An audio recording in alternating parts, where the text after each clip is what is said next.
সক্রিয় যোজনী এবং সুপ্ত যোজনীর অঙ্ক ভাইয়া আমরা কি জানি সক্রিয় যোজনী মানে কি যে যোজনী ব্যবহৃত হয় আর সুপ্ত যোজনী কি সর্বোচ্চ যোজনী এবং সক্রিয় যোজনীর পার্থক্য।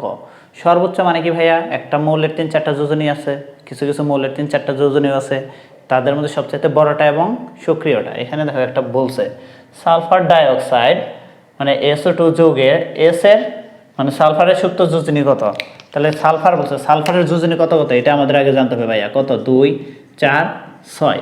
আর এখানে যৌগটা কি বলছে আমাদের SO2 কি বলছে ভাইয়া SO2। এখন আমরা কি জানি দেখো তো, একটার যোজনী আরেকটার সাথে যায় না।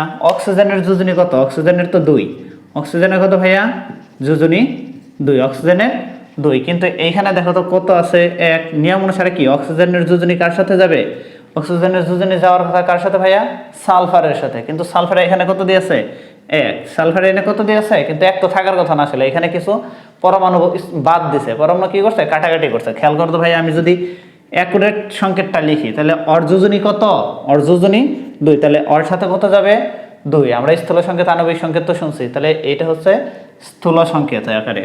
তাহলে এখানে যদি 2 হয় তার মানে অরে 2 দিয়ে গুণ করছে, তাহলে অরেও কত দিয়ে গুণ করতে হবে ভাইয়া 2 দিয়ে, তাহলে কত পাইতেছি আমরা দেখো তো H2O4। এটা হচ্ছে আমাদের কি অ্যাকুরেট সংকেত। তাহলে এইখানে এখন দেখো সালফারের যোজনী কত ব্যবহৃত হয়েছে, এখানে 4, তাহলে এখানে সক্রিয় যোজনী কত ভাইয়া, সক্রিয় যোজনী, সক্রিয় যোজনী কত, সক্রিয় যোজনী আছে হলো 4। আবারও খেয়াল করো ভাইয়া এখানে সালফার অক্সিজেনের আছে হলো যোজনী 2 আমরা জানি, আর একটার যোজনী আরেকটার সাথে যায় তাহলে ওর সাথে যাবে 2।